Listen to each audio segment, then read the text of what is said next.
नमस्कार दोस्तों, स्वागत है आपका न्यू डिस्कशन में। आइए डिस्कस करते हैं आज का करंट अफेयर। सूर्य नमस्कार के बारे में दिया है, चर्चा में क्यों आ गया है इसके बारे में जानेंगे। गुजरात में हाल ही में 108 स्थानों पर, अलग अलग 108 स्थानों पर 50,000 से अधिक लोग, 108 स्थानों पर 50,000 से अधिक लोगों ने सूर्य नमस्कार करके जो गिनीज वर्ल्ड रिकॉर्ड्स है उसको बना दिया है गुजरात में। ये गुजरात में हुआ कहाँ था, अलग अलग स्थान पर कहाँ पे बैठे थे लोग।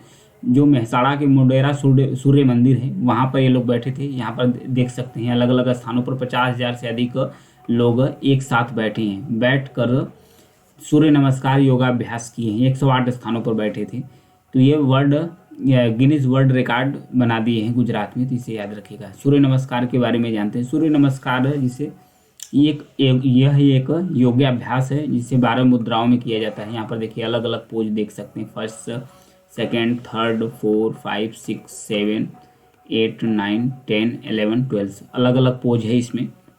यह एक अलग अलग पोज या अलग अलग मुद्रा या आसन भी कह सकते हैं जो भगवान सूर्य के डेडिकेट हैं, यानी कि सूर्य के सम्मान में इसे किया जाता है। सूर्य नमस्कार है तो यह योग्य अभ्यास। सूर्य मंदिर के बारे में जानते हैं। सूर्य मंदिर को सोलंकी राजवंश के भीम प्रथम के द्वारा इसे बनाया गया था। 1026 से 27 ईस्वी के बीच इसे निर्मित किया गया था। मोढेरा सूर्य मंदिर भारतीय पुरातत्व सर्वेक्षण द्वारा प्रबंधित एक संरक्षित स्मारक है जिसे मोड़ा मंडप, सभा मंडप और कुंडा में विभाजित किया गया है, यानी 3 पार्ट में इसे विभाजित किया गया है। गजनी की महमूद के खिलाफ मोढेरा की रक्षा को सेलिब्रेट किया जाता है, यानी गजनी के खिलाफ इसे सेलिब्रेट किया जाता है उसका रक्षा करने के लिए। गुर्जर या सोलंकी शैली जो वास्तुकला शैली है गुजरात का स्वर्ण युग उस समय कहा जाता है शिल्प कौशल का, तो उसी शैली में मोढेरा का सूर्य मंदिर को बनाया गया है। इसे 2022 में यूनेस्को की जो विश्व धरोहर अस्थायी सूची है उसमें सूचीबद्ध है, यानी लिस्टेड कर लिया गया था इसे। ये था गुजरात पर्यटन निगम द्वारा मंदिर में वार्षिक उत्तरार्ध महोत्सव नृत्य उत्सव का आयोजन किया जाता है। भारत में अन्य उल्लेखनीय सूर्य मंदिरों में कई सारे हैं जहाँ सूर्य मंदिर हैं, जैसे कोणार्क है, मारतंड है, कटारमाल है, दक्षिणारका है, ब्राह्मण है, सूर्य प्रहार है, सूर्यनार है, कोविल है, सूर्य नारायण मंदिर है। ये अन्य मंदिर है जो सूर्य मंदिर है। नेक्स्ट, नीना सिंह के बारे में जानेंगे। नीना सिंह चर्चा में क्यों आ गई है। हाल ही में ये राजस्थान कैडर की 1989 यानी 1989 बैच की आईपीएस अधिकारी है नीना सिंह। हाल ही में इसे केंद्रीय औद्योगिक सुरक्षा बल यानी कि CISF का नेतृत्व करने के लिए, यानी उसका लीडरशिप करने के लिए इन्हें पहली महिला के रूप में नामित कर लिया गया है। ये इतिहास रचती हैं। CISF का यूज कहाँ होता है। CISF का इस्तेमाल किया जाता है दिल्ली मेट्रो से लेकर देश भर के जो हवाई अड्डे हैं उसकी सुरक्षा करने के लिए, प्लस नक्सलाइट्सों के लड़ने के लिए उसका इस्तेमाल किया जाता है CISF का। तो इसी का बन गई है ये महानिदेशक के रूप में ये कार्य, महानिदेशक या इसका लीडरशिप यानी पूरी कमांड इनके अंदर मिल गई है। वहीं 2021 में CISF में यह विशेष महानिदेशक के तौर पर रह चुकी हैं। इसके साथ साथ वह राजस्थान में शीर्ष पुलिस पद पर संभालने वाली अपनी पहली महिला की भी उपलब्धि हासिल की है।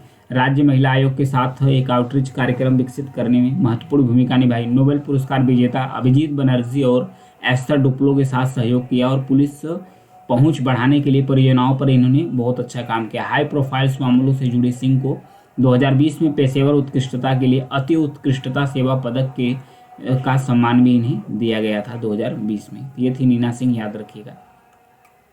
नेक्स्ट, 1948 का खारसवा नरसंहार से 1 जनवरी 1948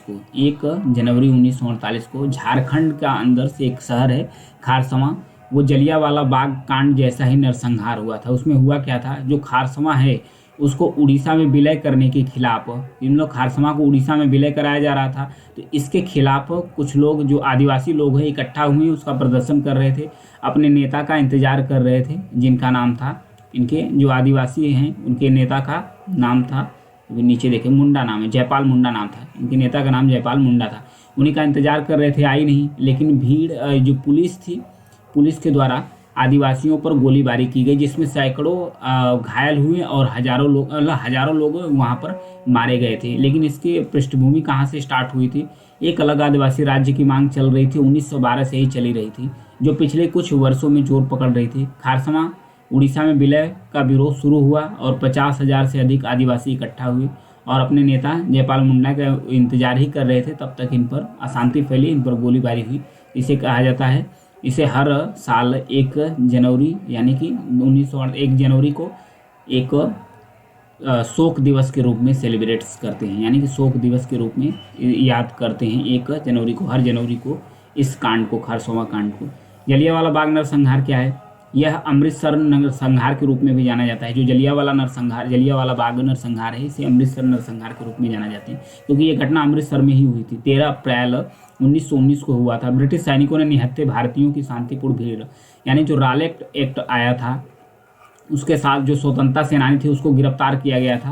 तो उन्हीं को विरोध करने के लिए ये लोग निहत्थे भीड़ इकट्ठा हुई थी जलियांवाले बाग में, यानी जलियांवाले बाग अमृतसर में इकट्ठा हुई थी। भीड़ ने उसे चारों तरफ से मिलकर, यानी पुलिस जो है उसको चारों तरफ से मिलकर गोलीबारी की, इसमें हजारों लोगों की जान चली गई। तो इसी जो जलियांवाला बाग नरसंहार है, इसी नरसंहार से जो खारसवा नरसंहार है इसकी तुलना की जाती है। खारसवा गोली कांड 1 जनवरी याद रखिएगा। नेक्स्ट, दिव्य कला मेला के बारे में दिया है। दिव्यांग जन सशक्तिकरण विभाग ने बेंगलुरु में दिव्य कला मेला 2023 का उद्घाटन किया है। पूरे भारत भर में इसको आयोजित किया जा रहा है दिव्य कला मेला। इसका उद्देश्य क्या है? उद्देश्य इसका यही है कि जो विकलांग व्यक्ति हैं, यानी जो दिव्यांग लोग हैं, उनको सशक्त बनाना। 20 राज्यों या केंद्र शासित प्रदेशों के लिए लगभग 100 जो दिव्यांग कारीगर हैं अपने उत्पादों को घरेलू सजावट के लिए कपड़े, स्टेशनरी, पर्यावरण अनुकूल वस्तुएं, पैकेज भोजन, जैविक उत्पाद, खिलौने, उपहार और व्यक्तिगत सहायक उपकरण जैसी श्रेणियों को प्रदर्शित करते हैं, यानी कि सेलिब्रेट करते हैं।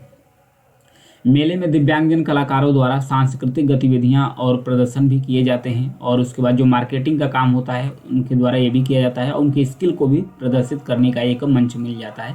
दुनिया भर में उनकी स्किल को लोग जानते हैं, उनके प्रोडक्ट्स को लोग खरीदते हैं। नेक्स्ट, चैंपियंस ट्रोजन के बारे में दिया है। क्या है? इसे हिंदी में गिरगिट ट्रोजन मैलवेयर के नाम से जाने जाते हैं। यह एक नया संस्करण है मैलवेयर्स का। इसमें करता क्या है, जैसे आपका फ़ोन है, फ़ोन का जो पिन चुराने के लिए, जो आप लॉकर लगाते हैं पिन चुराने के लिए, या जैसे फिंगरप्रिंट हो गया, फेस अनलॉक हो गया, इस जैसे बायोमेट्रिक प्रमाणीकरण विधियों को अक्षम कर देता है। मतलब कि आपका जो फिंगरप्रिंट है, बायोमेट्री जो आपका फेस से अनलॉक खोलता है, ये सबको लॉक कर देता है, यानी अक्षम कर देता है। वो आपका काम ही करना बंद कर देता है। जब वो काम करना बंद कर देता है तो आपका पिन चुरा लेता है। तो इससे आपकी जो गोपनीय सूचना है ये हैक होने की संभावनाएं बढ़ जाती है।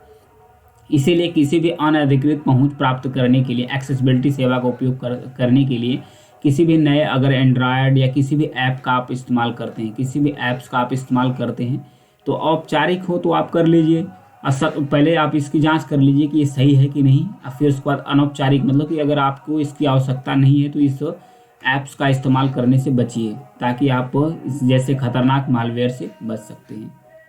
नेक्स्ट, चिन्नार वन्य जीव अभ्यारण्य के बारे में दिया है। केरल में एक शोधकर्ताओं की टीम ने पहली बार राज्य में विशेष रूप से इडुक्की जिले में चिन्नार वन्य जीव अभ्यारण्य में जो यूरेशियन ओटर की उपस्थिति की पहचान की है। ओटर मतलब हिंदी में इसे ऊदबिलाव बोलते हैं। ऊदबिलाव की 13 प्रजातियां हुई। इसमें मस्टेलिडे परिवार से संबंधित ऊदबिलाव ऑस्ट्रेलिया और अंटार्कटिका को छोड़कर हर महाद्वीप में रहते हैं, लेकिन 2 महाद्वीप को छोड़कर। यूरेशियन ऊदबिलाव को IUCN रेड लिस्ट के नियर थ्रेटन्स यानी खतरे के निकट के रूप में इसे वर्गीकृत किया गया है।